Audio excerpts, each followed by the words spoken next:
en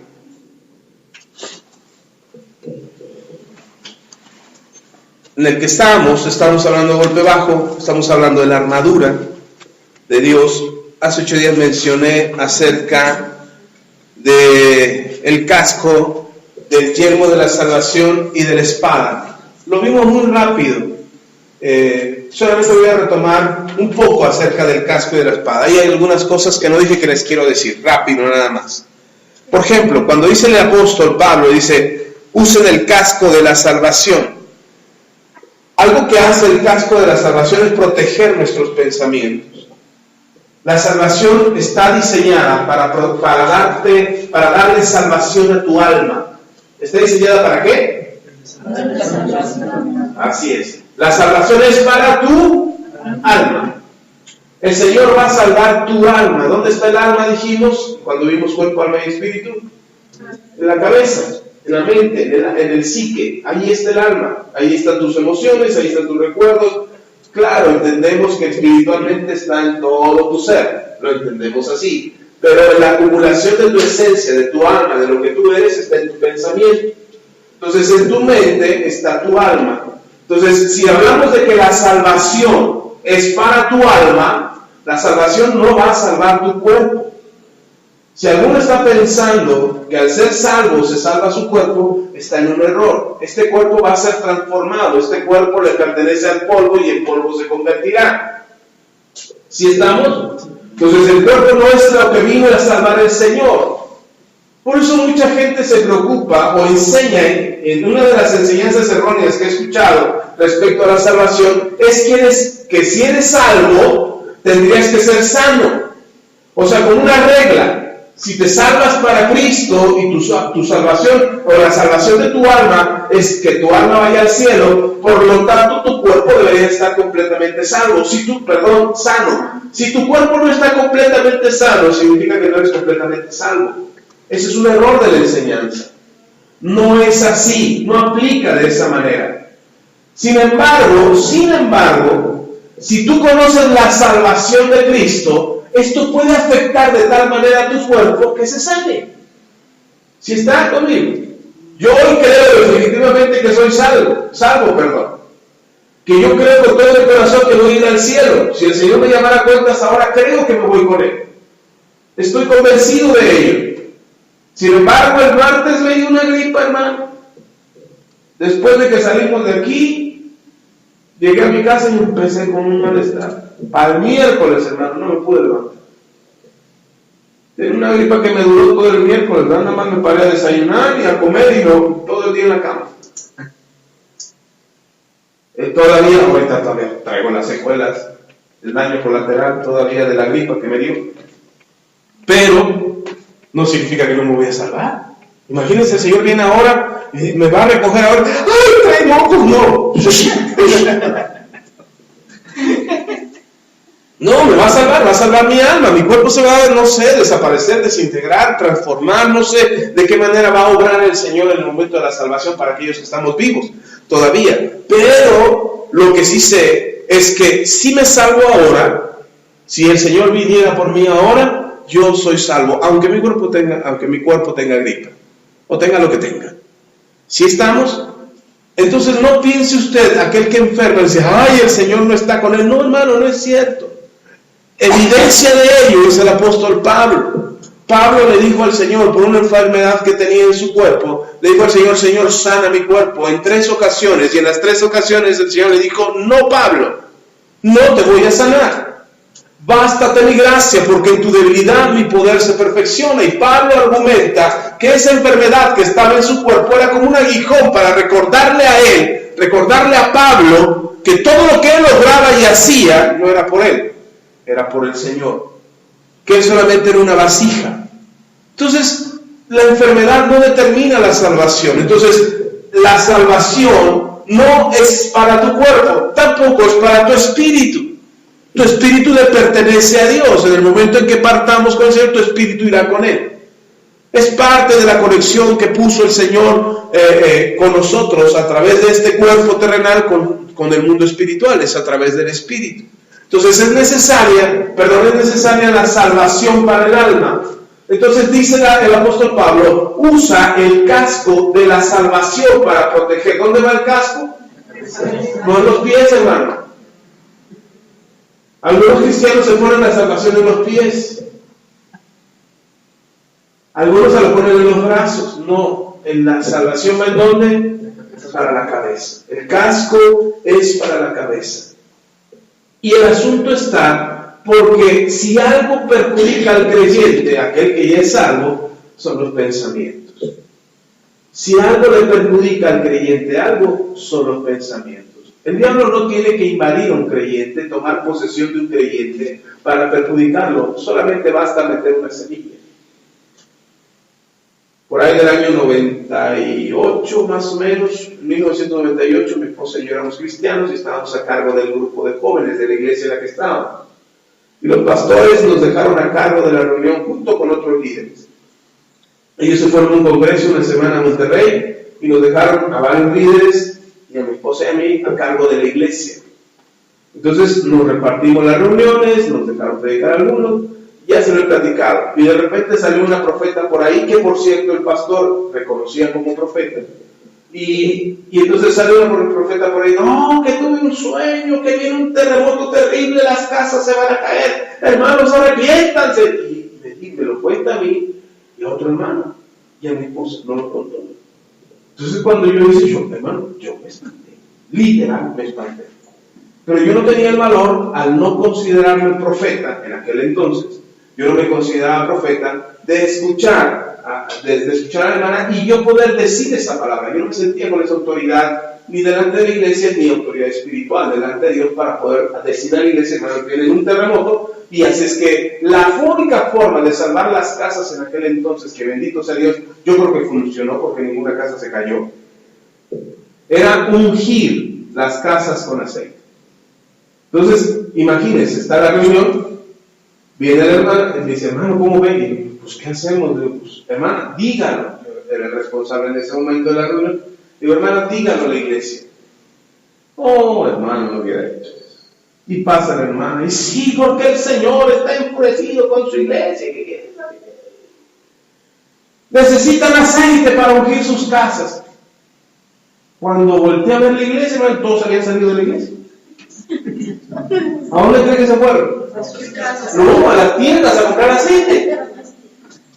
Se fueron a las tiendas cercanas, hombre. Ese día las tiendas cercanas hicieron su agosto, le subieron al aceite. Ahí vienen todos con sus botellitas, unos de A4, unos de A5, unos garrafonzotes.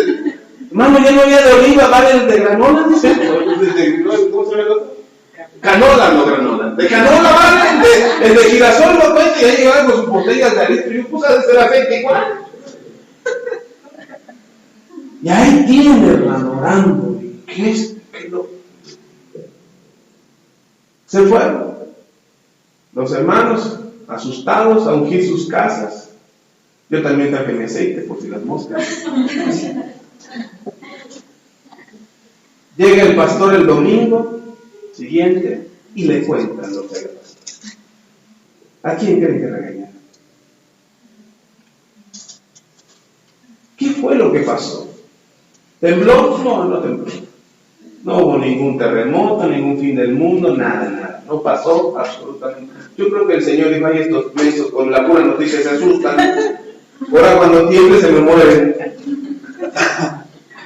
Así es que detuvo el Señor, no sé. La verdad yo creo que era una profecía que no era profecía. Más bien era una situación del corazón, de la emoción, de la euforia, del fanatismo, en fin, no sé. Pero me llevó una lección muy grande. Muy grande ese día y aprendí a no hacerle caso a las voces que vienen, que están en contra de la palabra de Dios. Cualquier voz que venga en contra de la palabra de Dios, yo no la escucho. Mira, la Biblia me dice una cosa y yo creo lo que la Biblia me dice. Hace, en el 2000, cuando fueron las elecciones del 2000, alguien dice, no, es que va a ganar López Obrador y quién sabe qué, que Dios ya me habló y me dijo que va a ganar. ¿Dónde dice la Biblia que Dios habla respecto a eso? O que Dios puede decir eso, o dónde está escrito. Así es que yo dije, no, Señor, tú harás tu voluntad. Y no ganó. Y esta vez, pero eso fue en el 2000. Pero en el 99, un profeta, mi apóstol, a quien yo aprecio y quiero mucho, él dijo en 1999 que sería hasta el 2018. No, perdón, 99 no, 2003, después de las elecciones del 2000.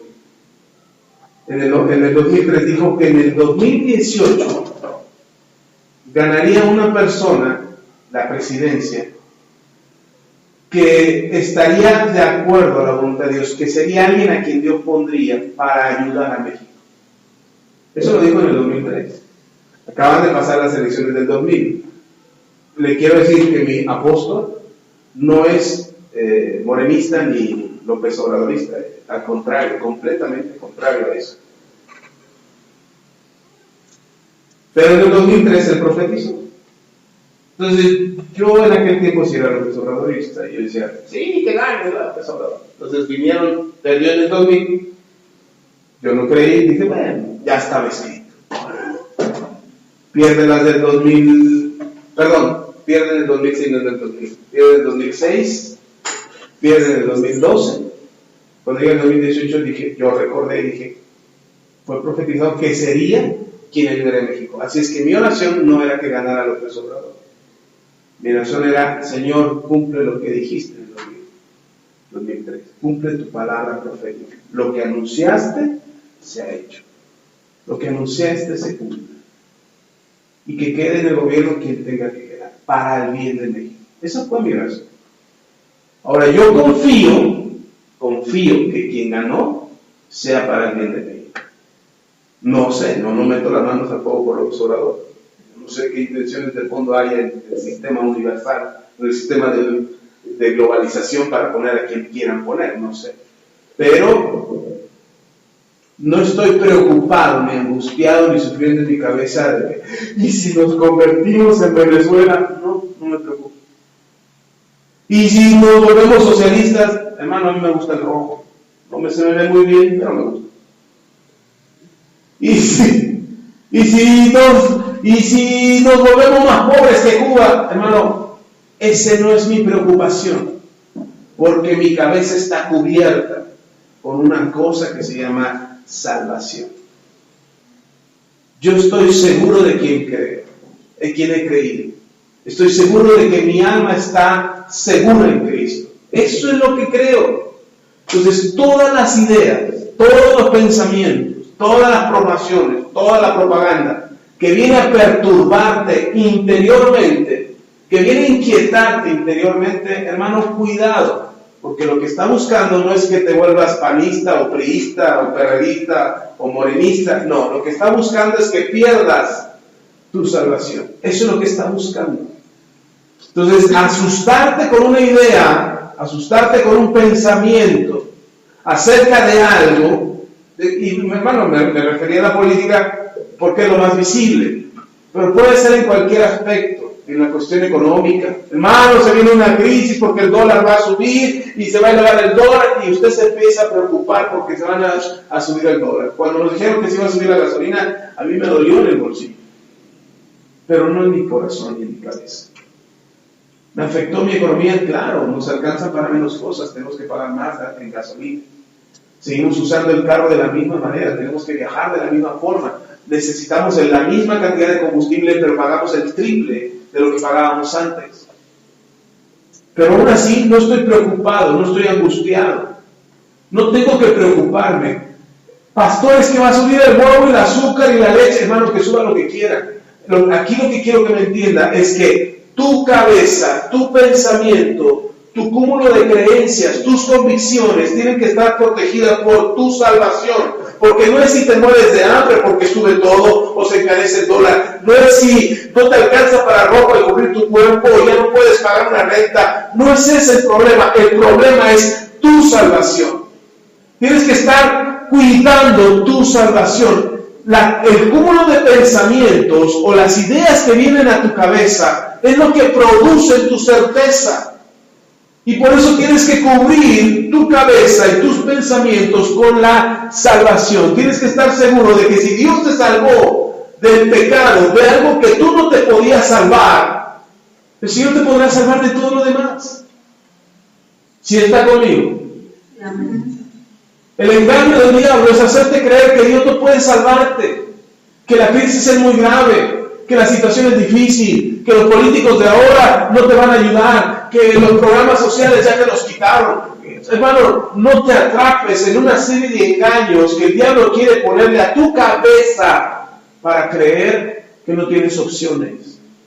Dios tiene opciones. Dios es el único que puede ayudarte. Pero no te enganches ni te atrapes en esa serie de ideas que quieren decir que tú no puedes salir. Dios va a cuidarte, va a ayudarte, va a protegerte. Él tiene cuidado de ti. Si lo hizo por tu salvación, lo hará por todo lo que necesites. ¿Sí está conmigo? Entonces, ¿con qué te cubres tu cabeza? Mira, para empezar, ya no vea las noticias, son malas noticias.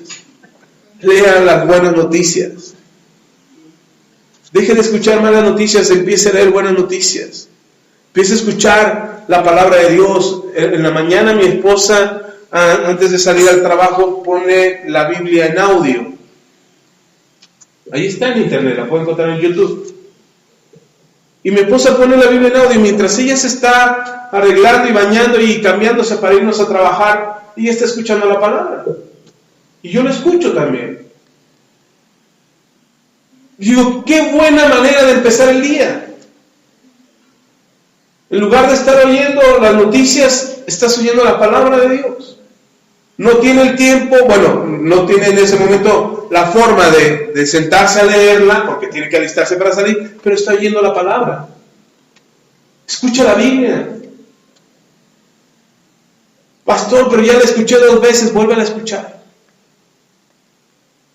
Y si ya no quiero escuchar, ¿qué escucho? Hay muchos audiolibros cristianos, escúchelos. Hay muchas prédicas, hay muchos predicadores. Mano, nuestro canal de YouTube tiene más de 300 prédicas, tiene más de 370 prédicas, te alcanza para una cada día del año. Y luego si cada prédica dura 2 horas, hermano, te alcanza para 2 años. Y si te arreglas en 30 minutos, te alcanza para 4 años. Más las que vayamos subiendo. Ay, pastor, no lo aguanto el domingo y echarlo todos los días. Pues a lo mejor hasta cariño me agarra. Me empieza a querer de veras. La incertidumbre y la inseguridad quieren producir, que el mundo quiere producir en tu cabeza, van contra la fe. En Hebreos capítulo 2.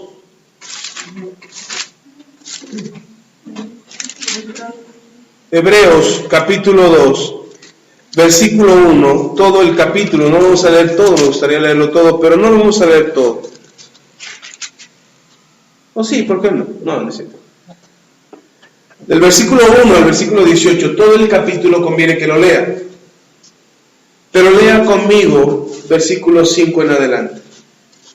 Perdón, vamos a leer del versículo 1 al versículo 4.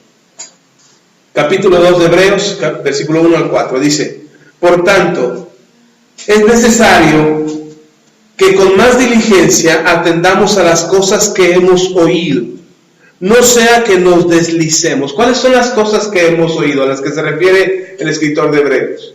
A la palabra de Dios. Dice que con diligencia atendamos a las cosas que hemos oído, es decir, que atendamos a la palabra de Dios, no sea que nos deslicemos. Es decir, una de las trampas que viene por no escuchar la palabra de Dios es que finalmente terminarás cayendo. Ahora, cuando habla de caer, habla de equivocarse, cometer errores, alejarse de Dios, apartarse del Señor.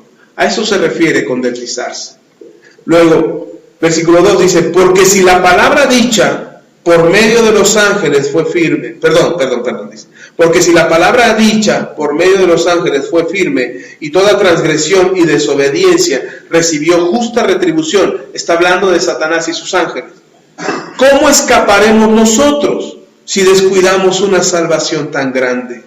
la cual, habiendo sido anunciada primeramente por el Señor, nos fue confirmada por los que oyeron, testificando Dios juntamente con ellos, con señales y prodigios, y diversos milagros, repartimientos del Espíritu Santo según su voluntad. ¿Qué es lo que dice el escritor de Hebreos? Cuida tu salvación, hazte responsable. ¿Cómo la cuidas?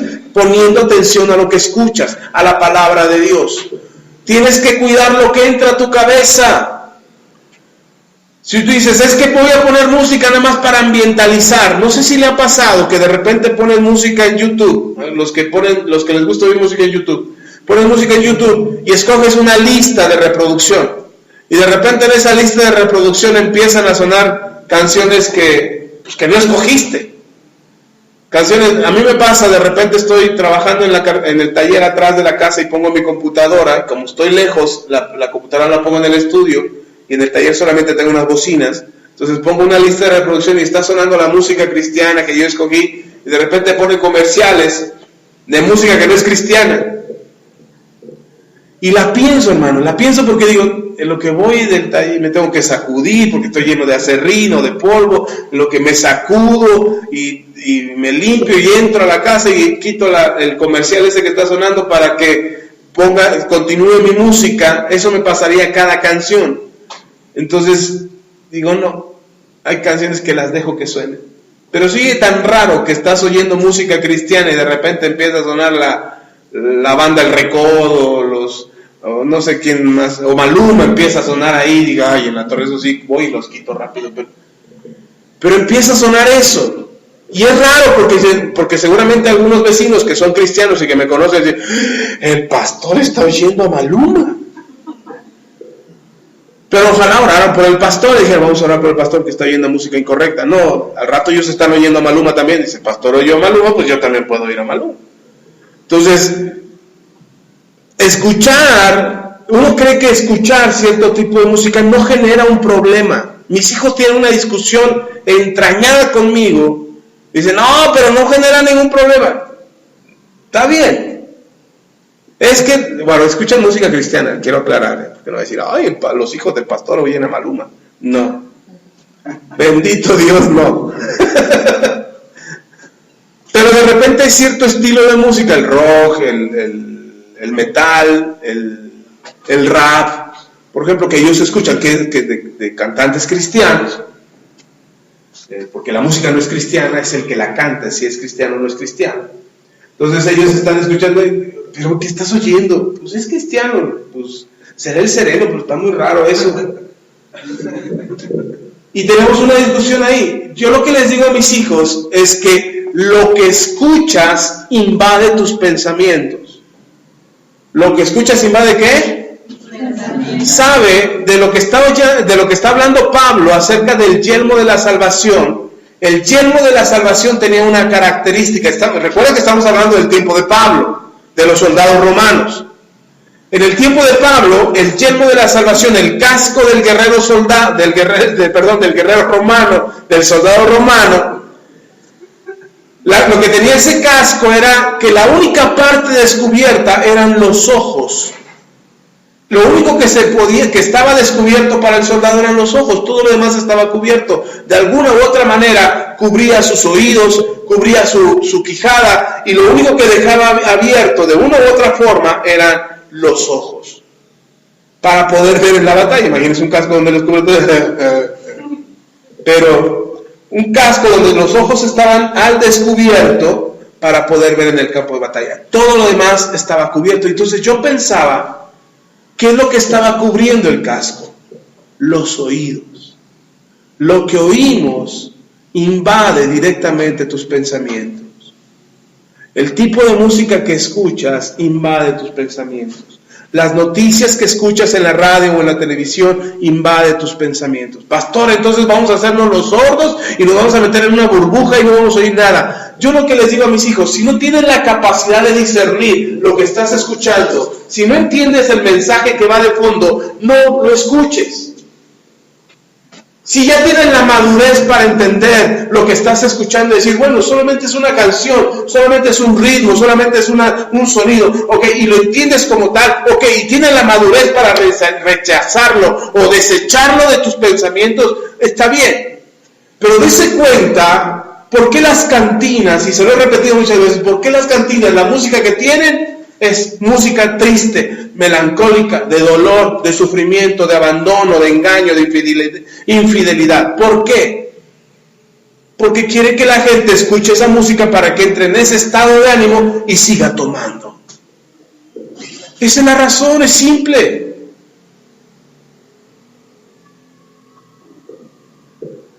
Por eso las compañías de alcohol están bien contentas con los grupos de banda, porque le promueven el alcoholismo. Usted va, antes ya, bendito Dios, mire, bendito Dios, que ahora los Oxxos en Chalco cierran a las 10 de la noche. A las 10 de la noche cierran los Oxxos, ya no son 24 horas. Y yo decía, ¿pero por qué? Si a las 11 se te antojaba algo, podías ir al Oxxo. No, ya no. Porque los Oxxos se volvieron las cantinas de la gente. Y a las 10 de la noche, 11 de la noche, 1 de la mañana, la gente podía ir y comprar en el Oxxo bebidas alcohólicas. Después les prohibieron no vender bebidas alcohólicas después de las 10 de la noche. Y resulta que aún así iban, llenaban el carro, la cajuela del carro de alcohol, no se iban a deambular, pero ahí se paraban afuera del Oxxo y ahí se ponían a tomar. ¿Y saben la música que escuchaban? Esa, de emborracharse, de beber, de dolor, de sufrimiento, de infidelidad, de todo eso. Ahora ya les prohibieron, ahora los Oxxos cierran a las 10, por las cuestiones de inseguridad y por la promoción que hay del alcohol. Bendito Dios que lo hicieron.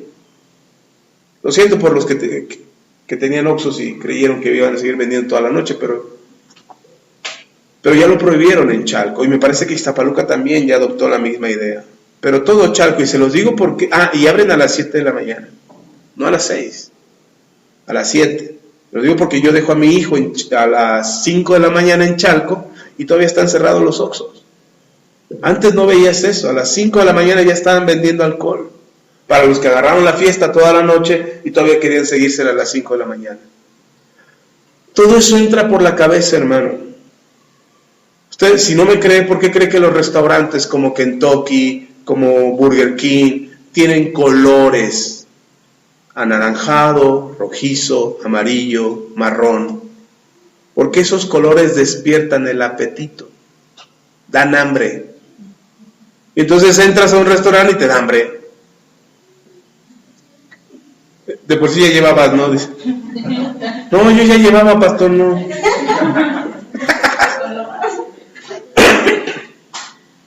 Esas son cuestiones de marketing, hermano.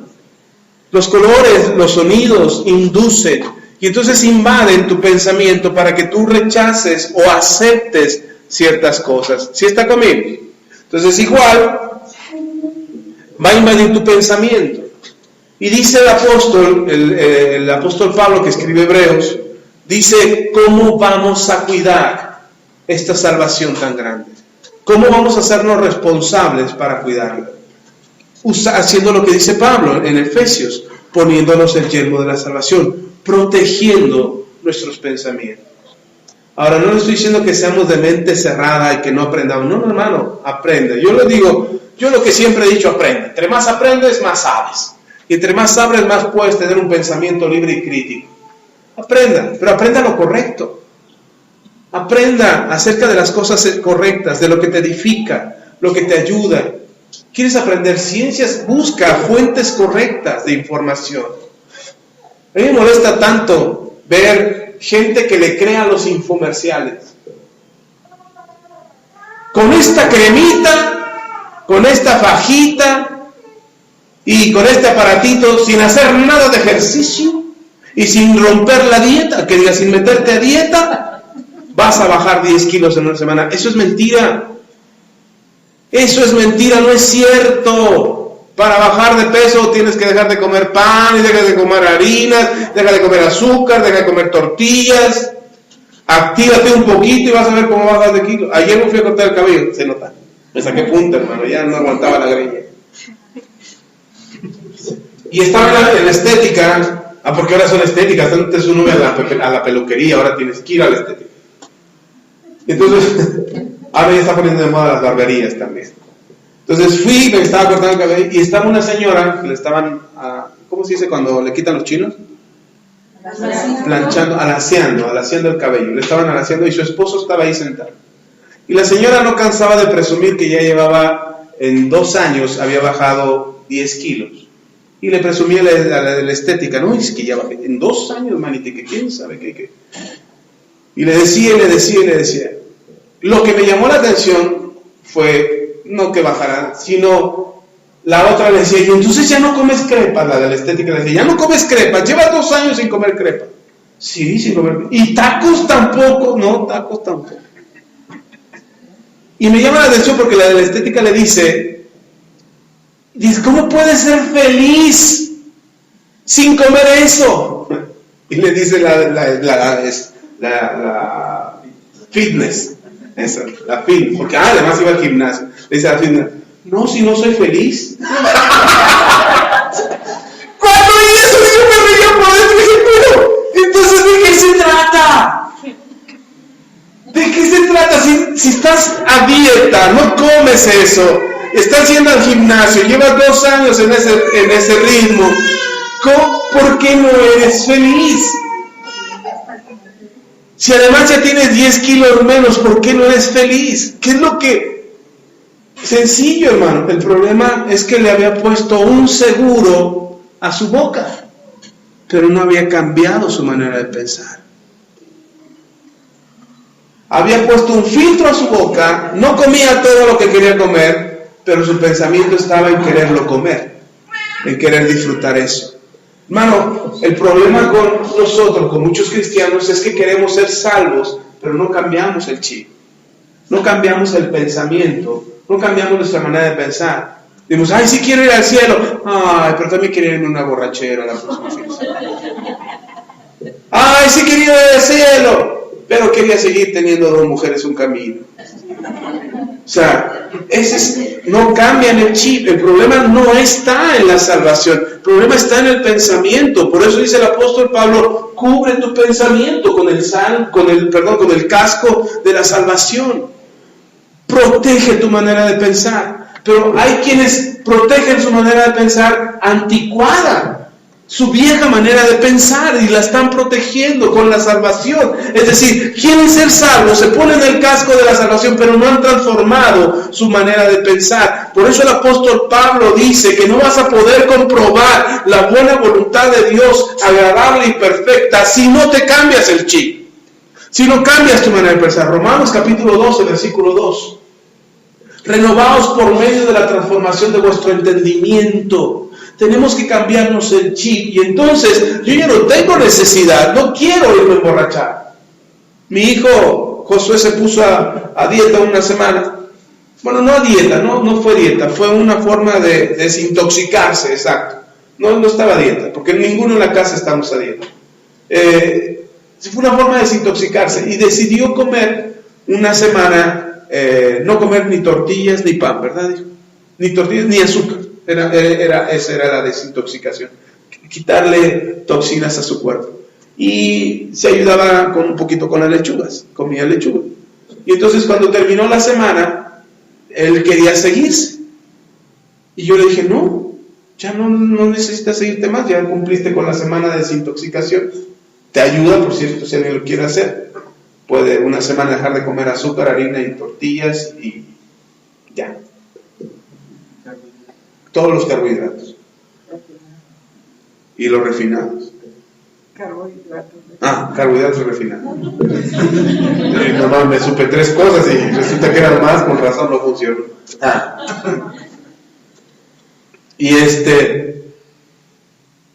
Y cuando terminó, los 7 días, yo le dije, no, ya no sigas. Y hace poquito, unas semanas atrás, me dice, pero es que yo quería seguir. Y ayer que estaba cortándome el cabello me di cuenta que mi hijo sería un hijo infeliz. Porque sí, seguramente le pondría un candado a su boca, pero no hubiera cambiado su manera de pensar. Yo creo que el resultado, o el éxito del resultado, en cualquier cosa que decides, tiene que empezar aquí. Si tú quieres cambiar tu manera de pensar, tu manera de actuar, tu manera de ser, tienes que empezar por tu pensamiento.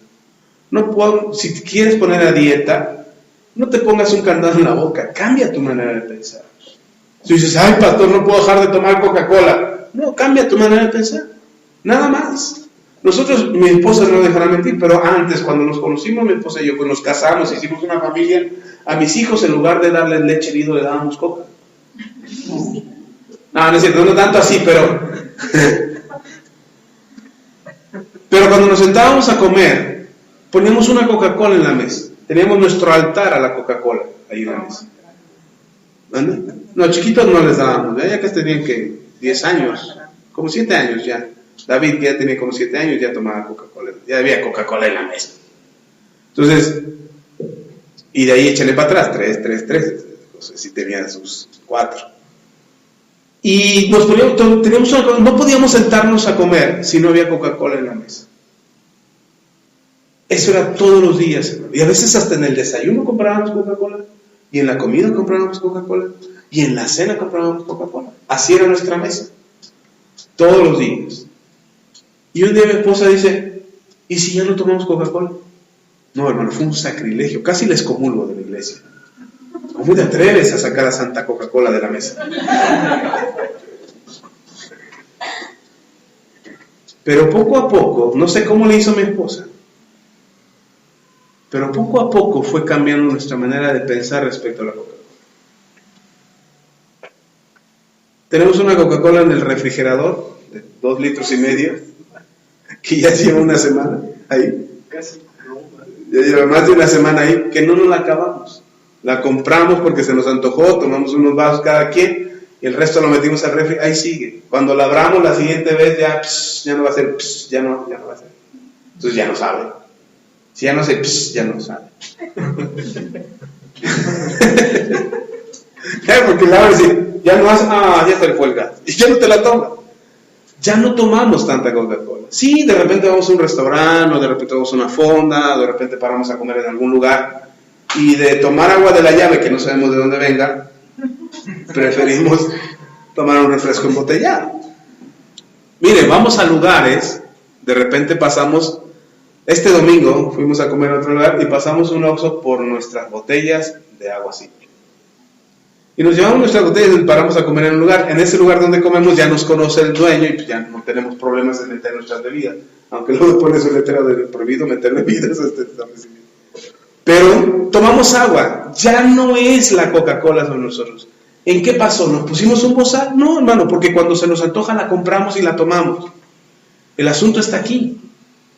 Ya no es nuestra Santa Coca-Cola en la mesa.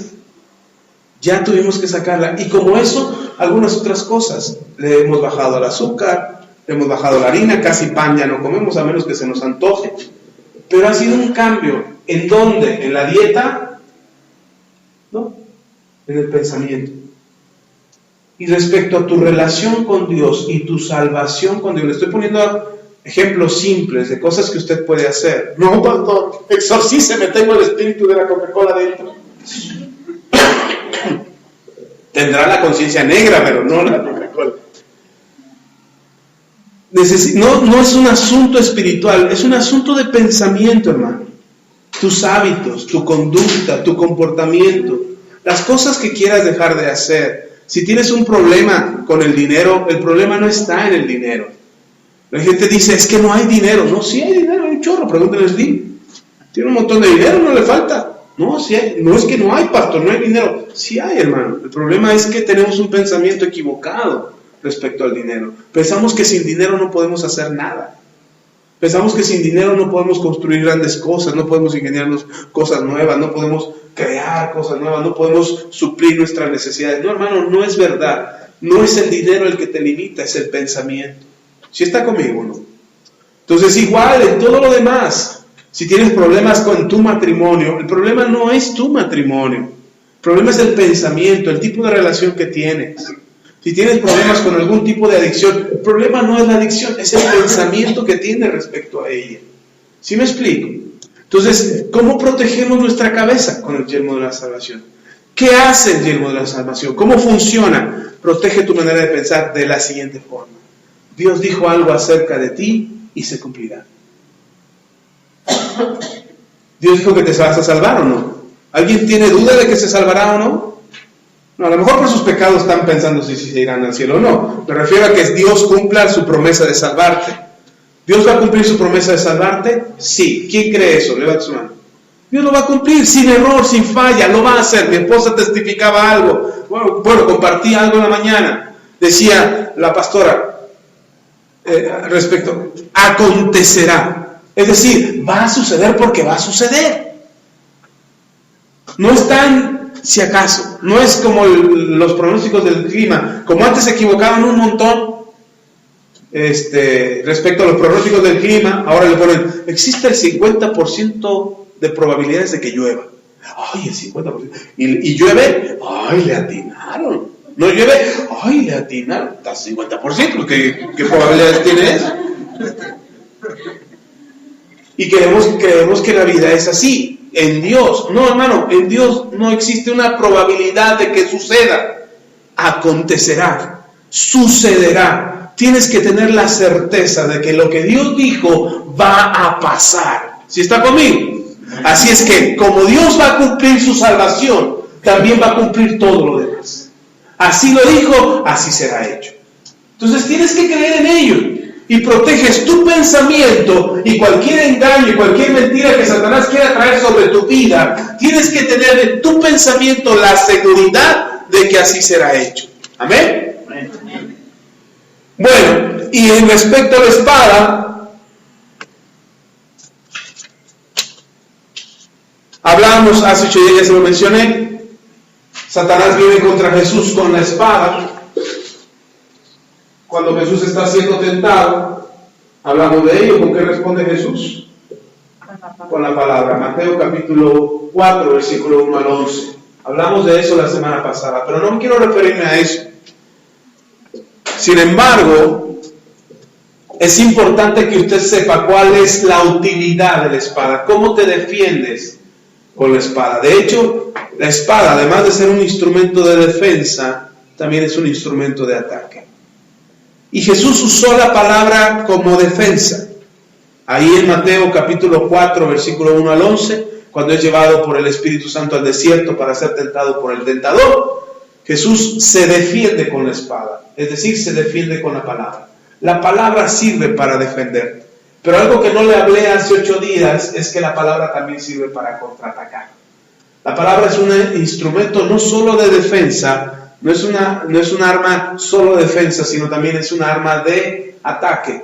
Si usted ve una competencia de esgrima, es bien interesante cómo los dos competidores tienen un momento para atacar y un momento para defenderse. Depende mucho de la inteligencia o de la estrategia que use cada uno de ellos para usar incluso el ataque del enemigo como un instrumento de ataque.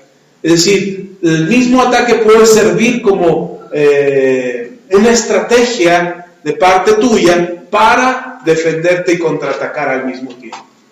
La espada tiene esa virtud y maravillosamente la Biblia describe a la palabra como una espada. De hecho, en Efesios, donde leímos,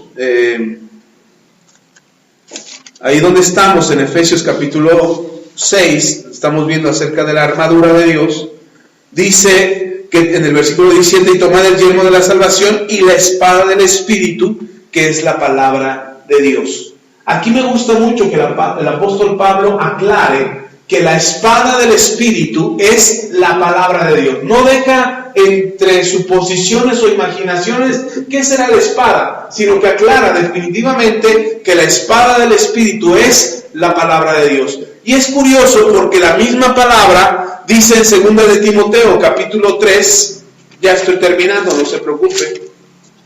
Uy, apenas va a empezar. No, ya estoy terminando. En 2 de Timoteo capítulo 3, versículo 16, dice la Escritura, versículo 16 y 17, dice la palabra de Dios. 2 de Timoteo 3, 16 y 17, dice: toda la Escritura, toda, no dice una parte, no dice solo el Antiguo Testamento o solo el Nuevo Testamento, dice toda la Escritura es inspirada por Dios. ¿Quién inspira la Escritura? Dios. Hay una de las grandes discusiones acerca de la palabra de Dios, acerca de la Biblia, es que esta palabra fue escrita por seres humanos. ¿Sí o no? Fue escrita por seres humanos, tan defectuosos como ustedes y como yo. Sí, llenos de defectos. Los seres humanos estamos llenos de defectos. Entonces, los que escribieron la palabra estaban llenos de defectos igual que ustedes. Pero tenían una diferencia entre ustedes y yo. Que ellos estaban llenos del Espíritu Santo. Ellos llenos del Espíritu Santo fueron inspirados. ¿Fueron qué? Inspirados. Entonces, ¿quién fue el que los inspiró a escribir? Dios. Ok. Entonces, pastor, y entonces, por ejemplo, alguien que escribe, el que escribió Moby Dick, también fue inspirado. Sí, pero no fue inspirado por Dios. Fue inspirado por otra cosa, por una anécdota, por una historia, por un sueño que tuvo, por algo que surgió de su imaginación, y escribió Moby Dick. Entonces es una gran novela. Si no la han leído, léanla, y si no, vean la película por lo menos. Pero es una gran historia. ¿Cuál es la diferencia? Que no fue Dios quien lo inspiró. ¿Sí está conmigo? Yo estoy escribiendo un libro y yo sé y entiendo que la inspiración de la que estoy escribiendo es mi inspiración.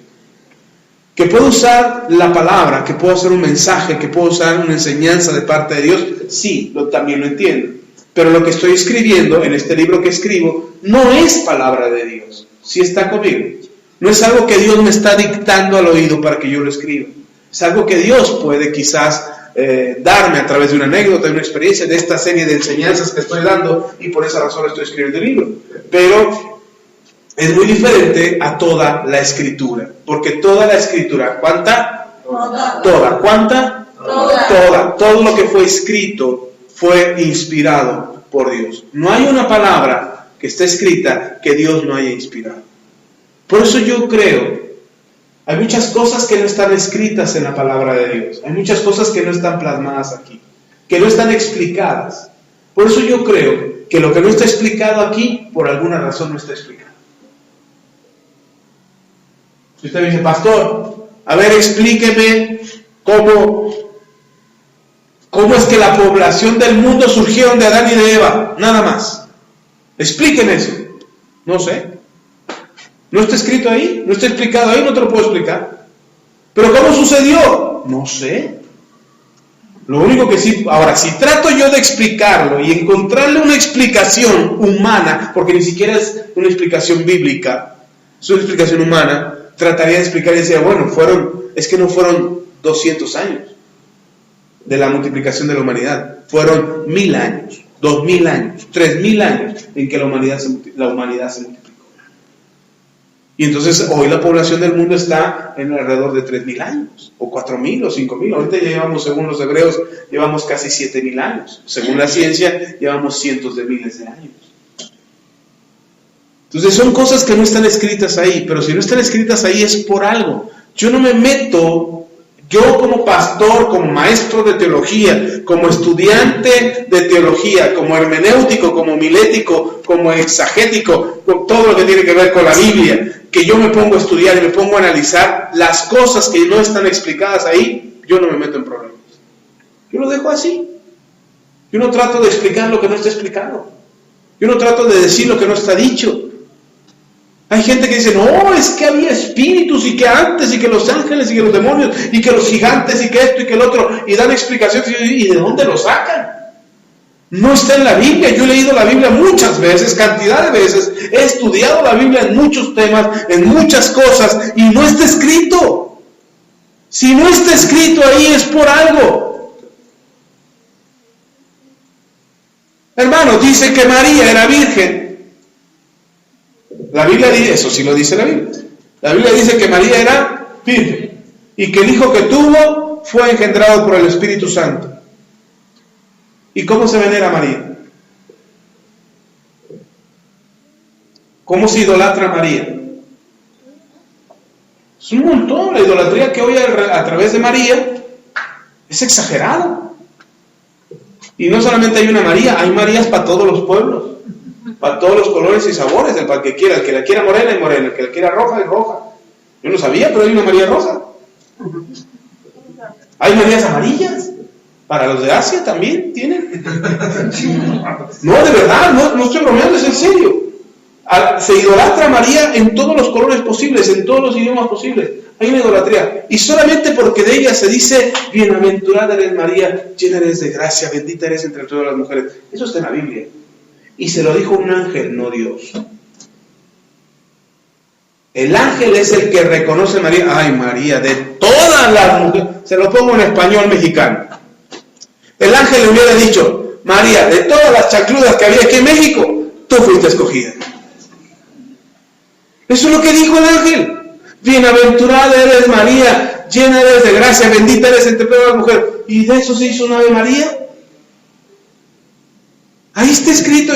Ahora imagínense, si de eso que está escrito hay semejante idolatría. Ahora, si Dios nos hubiera escrito todo lo que es extraño, sobrenatural, inexplicable humanamente, no, hermano, tendríamos dioses de todo, como hay, más todavía.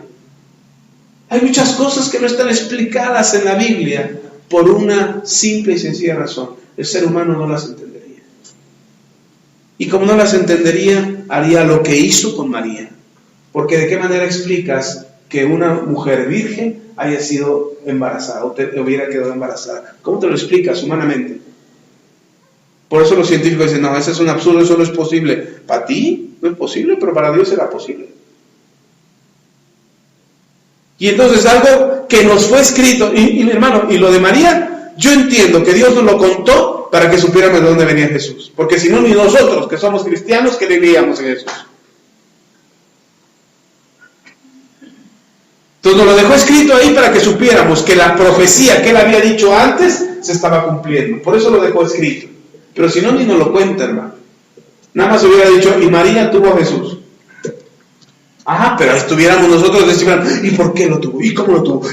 ¿Era José acaso Dios? Y Jesús nació, hubiera dicho nada más. ¿Y cómo nació? Estuviéramos tratando de llenar huecos, hermano.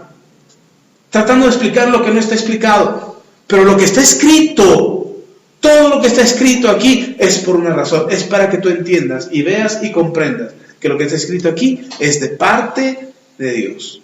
¿De quién es? Dios. Ahora, yo no me meto en problemas. Yo he decidido creer. Yo, personalmente, Axa Macedo, dame título personal, ni siquiera como padre, ni siquiera como esposo, ni siquiera como pastor. Yo, como ser humano, decidí creer que esto que estaba escrito aquí es la palabra de Dios. Fue mi decisión.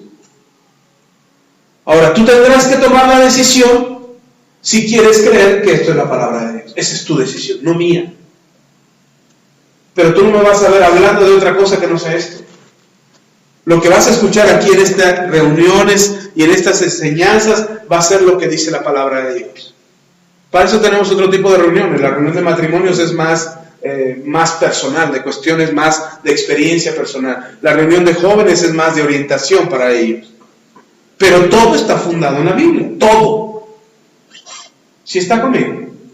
Entonces, la decisión de creer que si lo que está escrito aquí está bien o está mal, no, hermano, eso no nos toca juzgarlo. La decisión que tú tienes que tomar es creer. Si esta palabra, esta Biblia, este compendio de escrituras, tú tienes que tomar la decisión si crees que es la palabra de Dios o no es la palabra de Dios. Esa es tu decisión.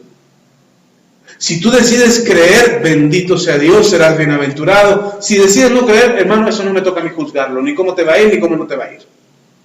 Será una decisión y las consecuencias las enfrentarás tú.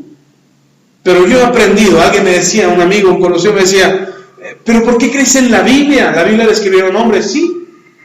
Pero a mí la Biblia aquí me dice que toda la escritura es inspirada por Dios. Y tiene un propósito además. Entonces yo creo que la palabra de Dios es inspirada. ¿Por quién? Por Dios. Ahora tú decides creer si sí o si no. Y pastor, ¿y si no creo? ¿Se desaparecerán todas las Biblias del mundo? No, hermano. Lo han intentado por siglos, por décadas, por gobiernos, por imperios. Han tratado de desaparecer la Biblia y no lo han logrado.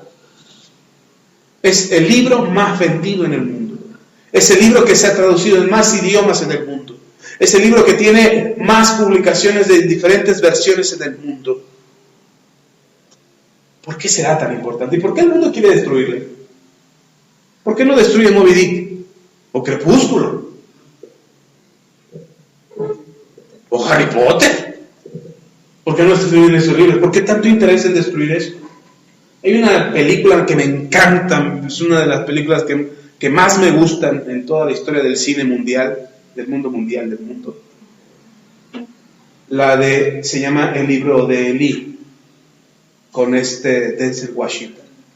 Es un libro que a mí me encanta, no por la violencia, no por lo apocalíptico, no, porque hay un interés desde los dos puntos de vista, desde el control de las masas. Sí, el libro de los secretos. Sí, ese es. Está el que quiere controlar las masas a través de la Biblia, y está el otro que ha creído que ese libro es la palabra de Dios. Así yo lo veo. En el mundo hay de dos atoles, dicen por ahí. El que quiere creer que es un libro que manipula las masas, que controla, que la ideología, y cree lo que quiera, hermano. Ese es tu rollo, es tu bronca.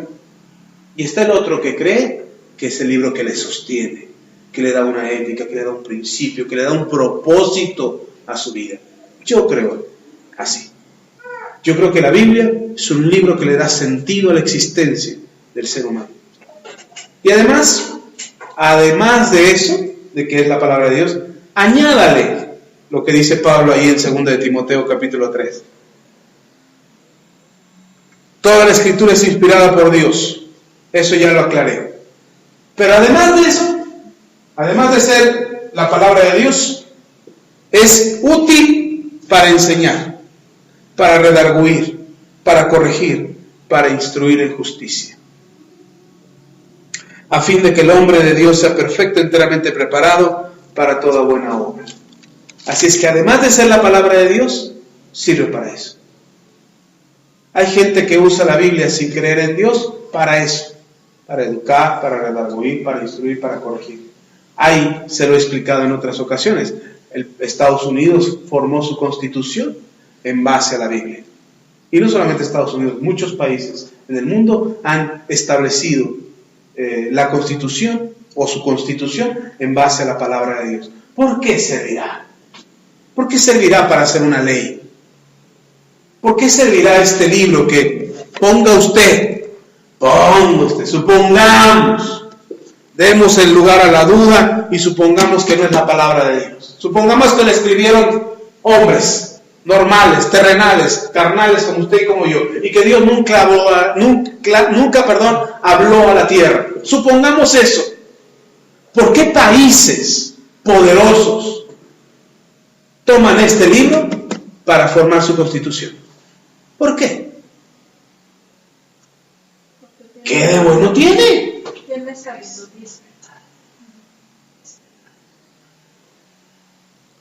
Supongamos que no es la palabra de Dios.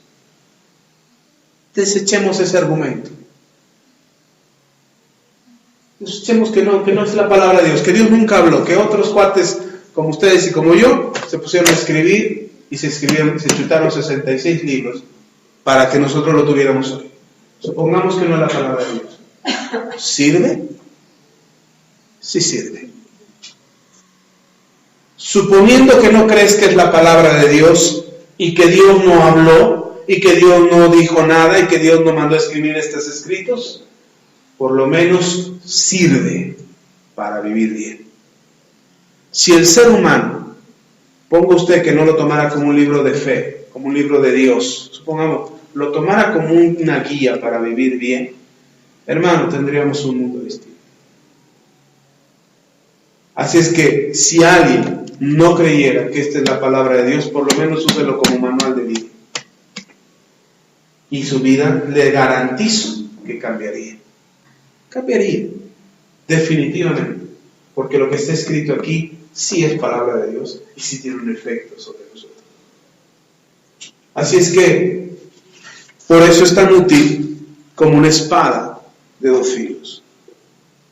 Y el propósito de Satanás, y con esto ahora sí termino, el propósito de Satanás es que no tomes este libro en cuenta para vivir. Ese es su propósito.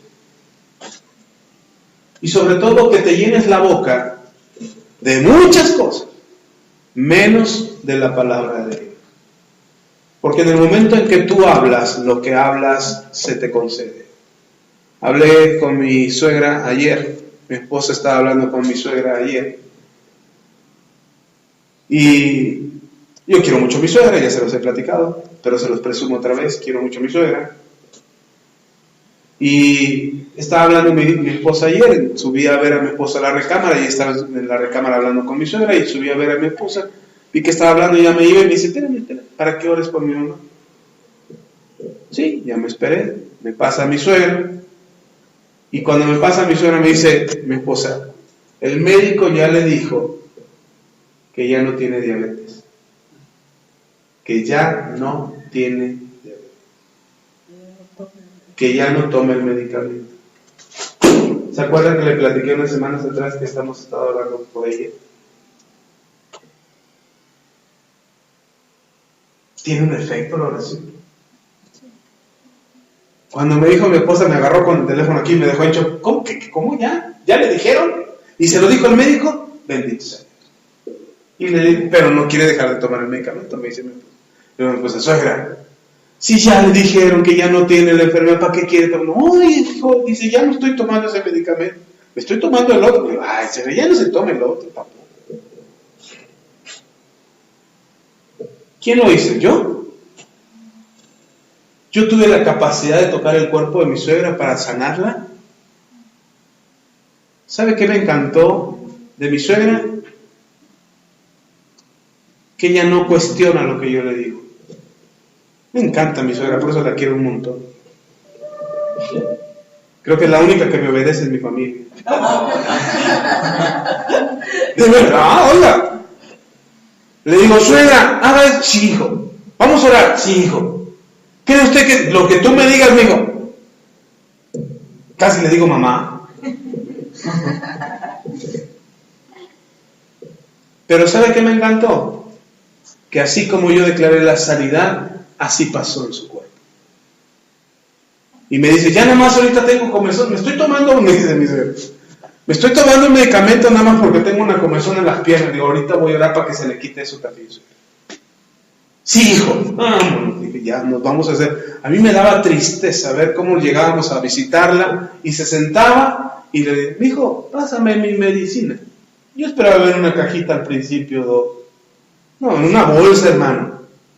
Una bolsa de medicina y me dice, este es para esto, este es para esto. Esta me la tomo para que no tenga sueño y esta me la tomo para estar despierta para que cuando me dé sueño no me...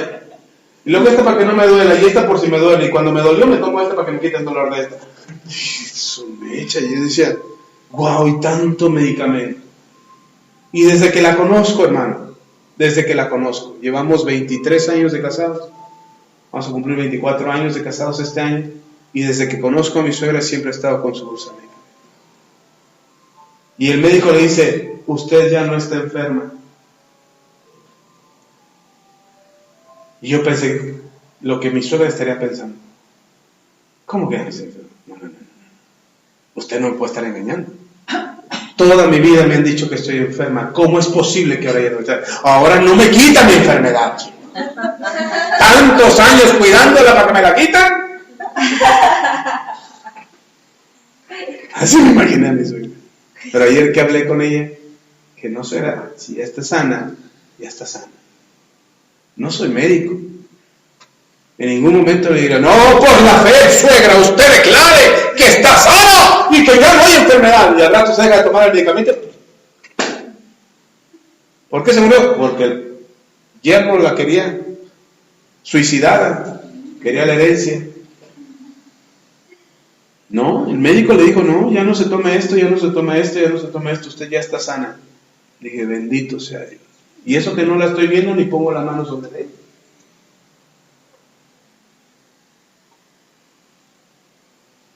Y yo digo, ¿y nosotros? Bueno, yo me estaba muriendo el martes por una gripa. Yo quería agarrarme toda la semana. ¿Qué cree que me van a dejar mi esposa y mis hijos? Vámonos al trabajo, a la escuela, vámonos. Ay, no. Y vamos como un zombie. Pero necesitamos creer al Señor. ¿Y sabe qué es lo que yo oro por mi suegra? Reprendo sí la enfermedad, cancelo la enfermedad, declaro sanidad sobre ella, pero la palabra que no falta cada vez que oro por ella es: y tu palabra dice que el castigo de nuestra paz ya fue sobre ti, y por tu llaga hemos sido nosotros sanados. ¿Y sabe qué estoy viendo? Sanidad. Entonces, si esto no es palabra de Dios, es bien efectiva. Es muy efectiva. Vamos a orar.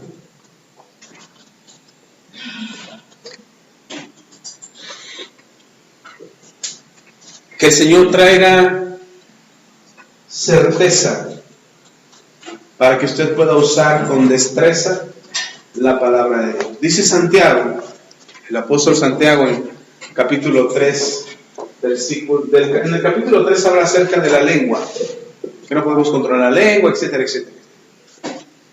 Y dice: pero con esta boca bendecimos a Dios y maldecimos al hermano que es creación de Dios. ¿Puede acaso, dice Santiago, puede acaso de una misma fuente brotar agua dulce y amarga? No, no puede. No se puede.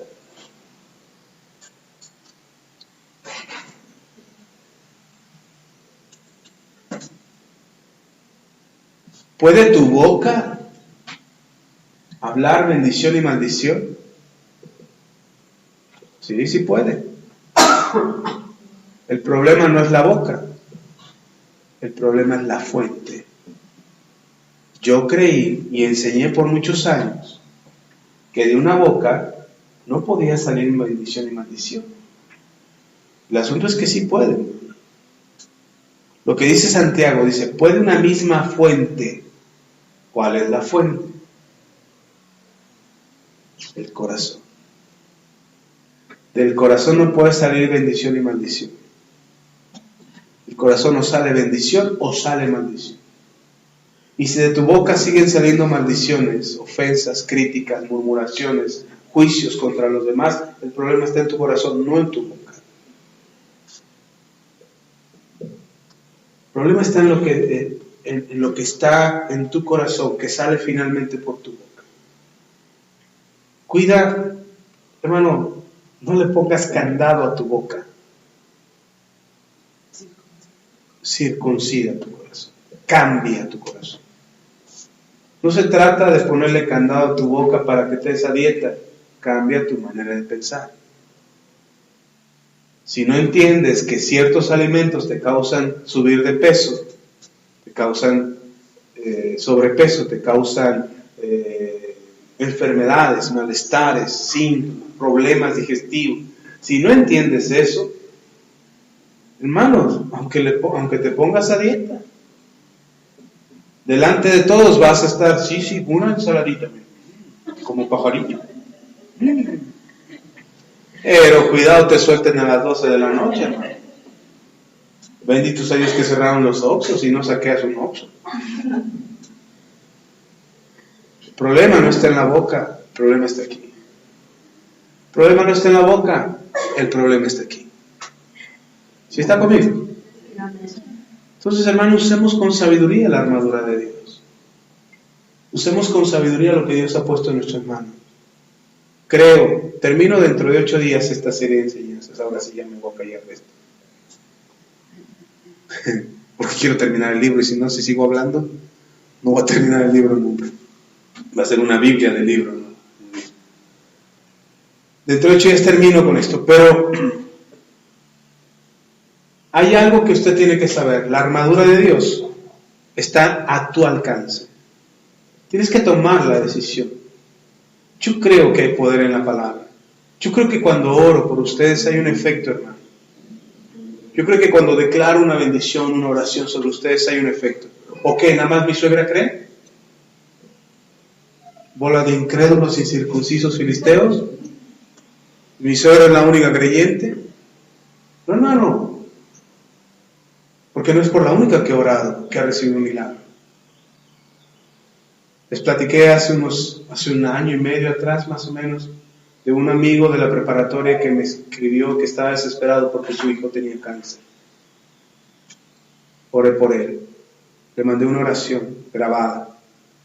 Y acaba de compartirme que es el 4º chequeo que le hacen los médicos para darle seguimiento al cáncer que había, porque era un cáncer muy agresivo, que ponía en riesgo la vida del niño, un niño de 8 años, no, de 10 años, perdón, y ponía en riesgo su vida, y había que darle seguimiento, ¿no? O sea, desde que lo iban a meter a quimio, se dieron cuenta que ya no había cáncer. Sanó el niño. Y ha ido a chequeo, eran cada 4 meses el chequeo. Acaba de ir a su 4º chequeo. Y le dijeron, no hay cáncer. El niño está bien. Y ahora dice, ahora me programaron a cada 6 meses. Tengo que ir cada 6 meses, ya no cada 4, tengo que ir cada 6. Y eso solamente es preventivo. Está en Estados Unidos, mi compañero, con acceso a toda la tecnología posible. Pero el cáncer es cáncer aquí y en Chile. Y el Señor sanó a su hijo. Y le puedo hablar de muchos más por los que oraron. ¿Y nosotros? Por eso el miércoles que me quedé tirado, yo me peleaba con la gripa en la noche. Y decía, Señor, ya, quítame esto. Yo decía, no sé si voy a extrañar la cama y estar durmiendo todo el día. Y por eso quiero seguir teniendo gripa. O realmente me quiero levantar. ¿Quieres estar enfermo para que te miren con lástima? ¿Quieres estar con problemas financieros para que digan, ay, la pobrecita? Ay, el pobrecito. Es que no tiene, ten compasión de él. A mí me dejaron de invitar a los convivios en mi trabajo porque no tenía dinero. No, Maxa, no le digas, no tiene. Hasta que un día no, que no vaya al convivio, aquí está. Y pagaba mi convivio. Y no vas a estar, no quiero entregar mi informe, pero aquí está lo del convivio. ¿Cuánto es? 50, ahí están mis 50. No, que 20, ahí están mis 20. Las cenas de fin de año, los convivios de fin de año. No, es que son 200 pesos, Axel. No voy a estar. No voy a estar, pero aquí están mis 200 pesos. Ahora saben que no estoy, no porque no tenga dinero, sino que no estoy porque no me interesa estar. Pero no vuelven a decir que soy pobre o que mi Dios no suple. No lo vuelven a decir. No, ¿con qué actitud nos conducimos en la vida? Queremos que nos miren con lástima y con, ay, mira los pobrecitos cristianos. Porque nos enseñan a un Cristo que iba cargando su cruz. ¿Es el Cristo que nos presentan o no? La Biblia no me dice que Cristo iba así. La Biblia me dice que Él cargó su cruz y que en el momento en que ya no pudo más, pusieron a Simón de Cirene. Pero ¿sabe qué yo pienso? Ahí yo pienso y digo, y se me hace que el Señor Jesús hizo que ya no podía. Nada más para llegar a Simón. Porque así era el Señor. Lean los evangelios. Eso de que ya no podía y ay, hay alguien que lo ayude porque este hombre ya no puede. Yo me imagino a Jesús con el ojo así viendo a ver quién.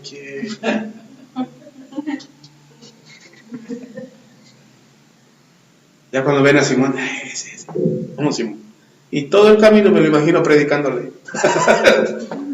¿Verdad que te vas a arrepentir, Simón? Si no, mira, esta cruz era para ti.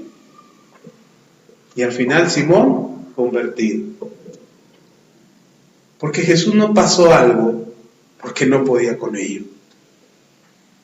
Si no, Dios se contradice. Porque dice la Biblia que Dios no te dará una prueba que no puedas soportar. Entonces yo no me imagino a Jesús cargando una cruz que no podía cargar, o sufriendo los latigazos que no podía aguantar, o clavándose los clavos que no podía llevar.